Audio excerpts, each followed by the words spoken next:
Welcome back to the channel. We are going to be reading chapter 6 of Holes today. Stanley took a shower, if you would call it that, ate dinner, if you would call it that, and went to bed, if you could call his smelly and scratchy cot a bed. Because of the scarcity of water, each camper was only allowed a 4-minute shower.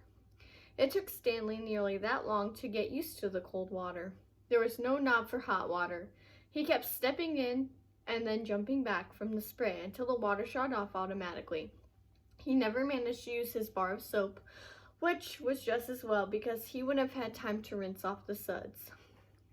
Dinner was some kind of stewed meat and vegetables. The meat was brown and the vegetables had once been green. Everything tasted pretty much the same. He ate it all and used his slice of white bread to mop up the juice. Stanley had never been one to leave food on his plate, no matter how it tasted. "What did you do?" one of the campers asked him. At first, Stanley didn't know what he meant. "They sent you here for a reason." Oh.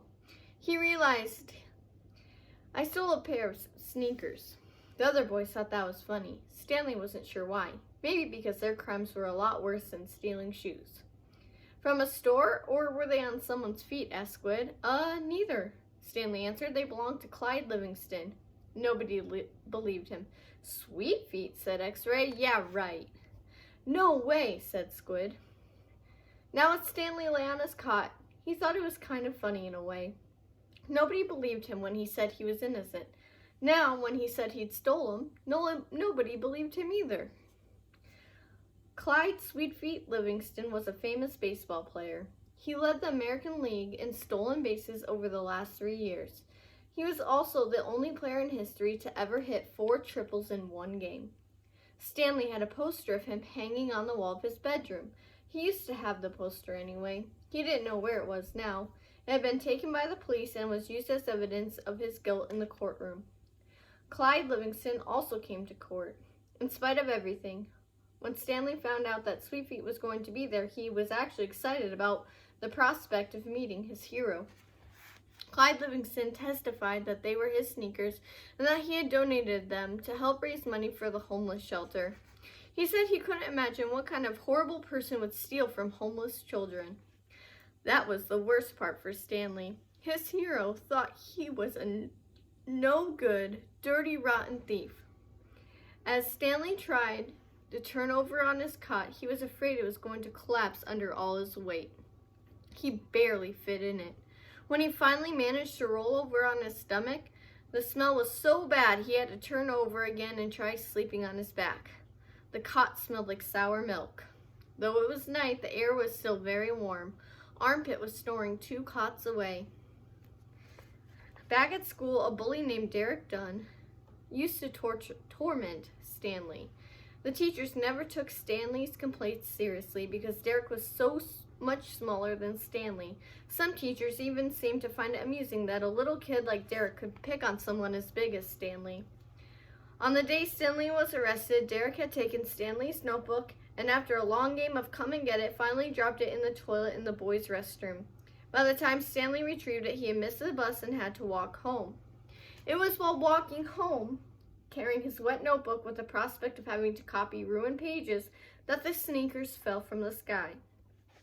"I was walking home and the sneakers fell from the sky," he had told the judge. "One hit me in the head, and it had hurt too." They hadn't exactly fallen from the sky. He had just walked out from under the freeway overpass when the shoe hit him on the head. Stanley took it as some kind of sign. His father had been trying to figure out a way to recycle old sneakers, and suddenly a pair of sneakers fell on top of him, seemingly out of nowhere, like a gift from God. Naturally, he had no way of knowing they had belonged to Clyde Livingston. In fact, the shoes were anything but sweet. Whoever had worn them had a bad case of foot odor. Stanley couldn't help but think there was something special about the shoes, and they would somehow provide the key to his father's invention. It was too much of a coincidence to be a mere accident. Stanley had felt like he was holding Destiny's shoes. He ran. Thinking back now, he wasn't sure why he ran. Maybe he was in a hurry to bring the shoes to his father, or maybe he was trying to run away from his miserable, humiliating day at school. A patrol car pulled alongside him. A policeman asked him why he was running. Then he took the shoes and made a call on his radio. Shortly thereafter, Stanley was arrested. It turned out the sneakers had been stolen from a display at the homeless shelter. That evening, rich people were going to come to the shelter and pay $100 to eat food that the poor people ate every day for free. Clyde Livingston, who had once lived at the shelter when he was younger, was going to speak and sign autographs. His shoes would be auctioned, and it was expected that they would sell for over $5,000. All the money would go to help the homeless. Because of the baseball schedule, Stanley's trial was delayed several months. His parents couldn't afford a lawyer. "You don't need a lawyer," his mother said, "just tell the truth."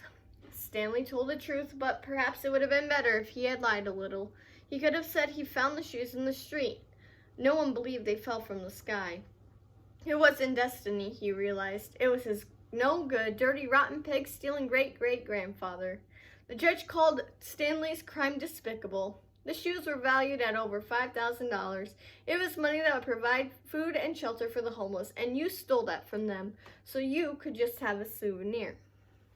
The judge said there was an opening at Camp Green Lake, and he suggested that the discipline of the camp might improve Stanley's character.